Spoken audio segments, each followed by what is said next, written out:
நண்பர்களை நீங்கள் பார்த்து கொண்டு இருப்பது உங்கள் கௌசிகா ரிவ்யூ. சரி வாங்க வீடியோக்குள்ளே போய் என்ன நடக்க போகுது அப்படின்னு சொல்லிட்டு பார்த்தீங்கன்னா, நல்லபடியாக ஒரு பக்கம் கோர்ட்டில் எல்லா தீர்ப்பும் சமாதானமாக முடிய போகுது அப்படின்னு சொல்லிட்டு நீங்கள் எதிர்பார்த்துருப்பீங்களா அப்படின்னு சொல்லிட்டு பார்த்தா கண்டிப்பாக எதிர்பார்த்துருக்க மாட்டீங்க.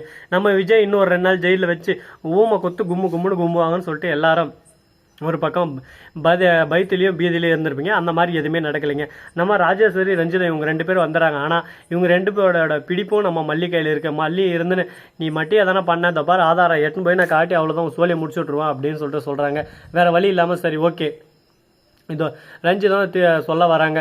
ரஞ்சிதம் சொல்லிட்டு கூப்பிட்றாங்க. ரஞ்சிதம் மேலே போய்ட்டு இவங்க கண்ணால் பார்த்தியாம்மா என்னம்மா பார்த்தா சொல்லுமான்னு சொல்லிட்டு இந்த மாதிரியெல்லாம் என்ன சொல்லி அந்த கதிரியசை எனக்கு காசு கொடுத்தாரு, மற்றபடி இதுக்கு எனக்கு எந்த சம்மந்தம் இல்லை, இதை நான் பார்க்கல அப்படின்னு சொல்லிட்டு ஒரே வாரத்தில் முடிச்சிருது.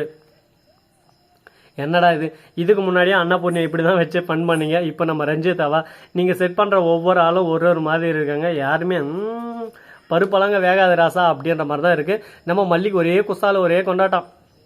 எப்படியோ ஒன்றுடாப்பா நம்ம நினச்ச மாதிரி நடந்துச்சுன்னு சொல்லிட்டு உடனே நம்ம ஜட்ஜாக்கிறால என்னம்மா விளையாடுறேன் நீ உன் இஷ்டத்துக்கு வருவேன், உன் இஷ்டத்துக்கு பொய் சாட்சி சொல்லுவேன், என்ன வேலை இது பொய் சாட்சின்றதுனால என் மனசை தொட்டு நான் பொய் சாட்சி சொல்ல. இந்த கேஸை நான் போடலை, அந்த கேஸை போட்டது எல்லாமே எங்கள் கதிரேசன் ஐயா தான்.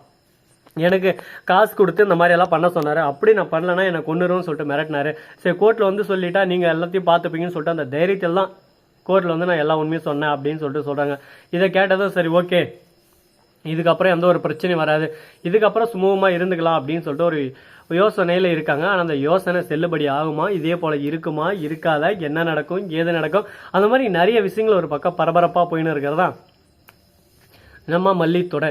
சரி இந்த மாதிரியெல்லாம் ஒரு பக்கம் போயின்னு இருந்தாலும் அதே சமயத்தில் மறுபக்கம் என்ன நடக்குதுன்னு சொல்லிட்டு பார்த்தீங்கன்னா, நம்ம விஜய் இருக்கார்ல அவர் இருந்துன்னு ஜட்ஜையா எப்போ பார்த்தாலும் என்னை எப்படி ஆகுது ஜெயிலில் தள்ளி என் பொண்ணை அவங்க வாங்கினு சொல்லிட்டு பார்க்குறாங்க. எந்த சூழ்நிலையிலும் என் பொண்ணை நான் கொடுக்க மாட்டேன், என் பொண்ணு தான் என் உலகம், என் பொண்ணு தான் என் உயிர் அப்படின்னு சொல்லிட்டு விஜய் சொல்கிறாரு. அதே சமயத்தில் வெண்பாவை வர சொல்கிறாங்க. என்ன வெண்பா சொல்லுமான்னு சொல்லிட்டு. இதுக்கு முன்னாடி உங்கள் இதுலேருந்து அதிகாரி வந்து விசிட் பண்ண போனார், 2 நாள் இருந்துட்டு அப்பயும் ஒன்றும் ஆகலை அப்படின்னு சொல்லிட்டு எல்லாத்தையும் எக்ஸ்பிளைன் பண்ணி சொல்கிறாங்க.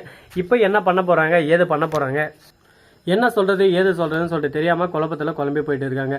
எவ்வளோ தான் குழப்பம் வந்தாலும் எல்லாத்தையும் ஒரு பக்கம் நான் அசால்ட்டாக ஆரம்பம் மாதிரி அசால்ட்டாக தூள் கிளப்பிட்டு போயிடும்டா அப்படின்னு சொல்லிட்டு நினச்சின்னு இருக்காங்க. ஆனால் என்ன நடக்கும் ஏது நடக்கும்னு சொல்லிட்டு யாராலையும் குறிப்பிட்டு சொல்ல முடியாதுங்க.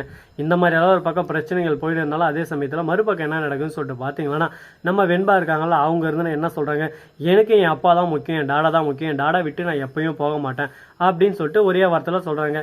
இந்த சமயத்தில் என்ன பண்ணுறது ஏது பண்ணுறதுன்னு சொல்லிட்டு தெரியாமல் குழப்பத்தில் குழம்பி போயிட்டு இருக்காங்க. இந்த மாதிரி வாழ்க்கையில் எவ்வளவோ குழப்பங்களெல்லாம் வருது. இந்த குழப்பங்களெல்லாம் ஒரு பக்கம் சகஜமாக சகிச்சுக்கிட்டு இன்னும் எவ்வளவோ விஷயங்களெல்லாம் ஒரு பக்கம் தியாகம் பண்ணிருக்காரு நம்ம விஜய். எல்லாம் யாருக்காக, நம்ம வெண்பாக்காக. வெண்பா மேலே வச்சுன்னு இருக்கிற பாசத்துக்காக மட்டும்தான். வெண்பா விட்டு எந்த ஒரு சமயத்திலும் எந்த ஒரு சூழல்லையும் இவங்க பிரியக்கூடாது அப்படின்னு சொல்லிட்டு ஒரு குறிக்கோளோடு இருக்காங்க. இந்த குறிக்கோள் நடக்குமா நடக்காதா, என்ன பண்ண போகிறாங்க ஏது பண்ண போகிறாங்க அப்படின்னு சொல்லிட்டு தெரியாமல் நிறைய குழப்பங்கள் ஒரு பக்கம் ஓடிட்டு இருக்குது. இந்த மாதிரியெல்லாம் ஒரு பக்கம் போயின்னு இருந்தாலும் அதே சமயத்தில் நம்ம கதிரியாஸ் வந்து எனக்கு என் பேத்தி வேணும், என் பொண்ணை நான் இழந்துட்டேன், இனிமேல் என் பேத்தியும் இழக்க நான் தயாரில்லை அப்படின்னு சொல்லிட்டு சொல்லிருக்காரு. என்னடா இது ஆளுக்கு ஒரு பக்கம் சண்டை போட்டுன்னு இருக்கீங்க, இது என்ன பொம்மையா 2 பேருக்கும் மாற்றி மாற்றி தர்றதுக்கு. இந்த மாதிரி எல்லாம் ஒரு பக்கம் பிரச்சனை போயின்னு இருந்தாலும் அதே சமயத்தில் மறுபக்கம் என்ன நடக்குதுன்னு சொல்லிட்டு பார்த்தீங்கன்னா, நம்ம விஜய் இருக்கார்ல அவர் வந்து தாறு மாறு தக்காளி சோறுன்ற மாதிரி நிறைய விஷயமெல்லாம் செஞ்சு முடிச்சிட்டாருங்க. அப்படி என்ன செஞ்சார் ஏது செஞ்சார் அப்படின்னு சொல்லிட்டு பார்த்தீங்கன்னா, நம்ம விஜய் ஒரே வார்த்தை தான் சொல்லிட்டாரு. ஒரு வார்த்தை சொன்னாலும் நச்சுன்னு சொல்லிட்டாருங்க.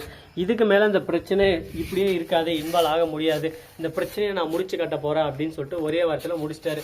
என்ன பண்ண போகிறாரு ஏது பண்ண போகிறாரு, அவரோட அடுத்த ஆட்டம் என்னவா இருக்க போகுது அப்படின்னு சொல்லிட்டு நிறைய குழப்பங்கள் ஒரு பக்கம் ஓடிட்டு தான் இருக்குது. என்ன தான் குழப்பங்கள் வந்தாலும் ஒரு பக்கம் நான் என்ன தான் நினச்சாலும் ஏது தான் நினச்சாலும் எல்லாமே நல்லபடியாக நடக்கும் அப்படின்னு சொல்லிட்டு கடவுளை வேண்டின்னு இருக்காங்க.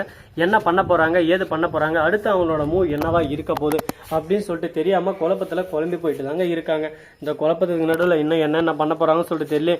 கடவுளே ஏன்டா இந்த மாதிரி பண்ணிருக்காங்க, நம்ம விஜய் மேலே அப்படி என்ன பகை, விஜய் முடிச்சு கட்டணும்னு சொல்லிட்டு ரொம்பவே ஆர்வமாக்குறாங்களா அப்படின்னு சொல்லிட்டு பார்த்தீங்கன்னா, ஆமாங்க வாழ்க்கைன்னா இந்த மாதிரி நிறைய கஷ்டங்கள் இருக்கும். ஆனால் கஷ்டமே எங்கள் வாழ்க்கையாக இருக்குது. சரி இந்த மாதிரி எல்லாம் ஒரு பக்கம் போயின்னு இருக்க. மறுபக்கம் என்ன நடக்குதுன்னு சொல்லிட்டு பார்த்தீங்கன்னா, நம்ம மல்லி இருக்காங்களா அவங்க இருந்து விஜய் உங்களை விட்டு போனது நான் தப்பு தான், இதுக்கு மேலே உங்களை விட்டு போக மாட்டேன், நீங்கள் தான் என் உலகம்.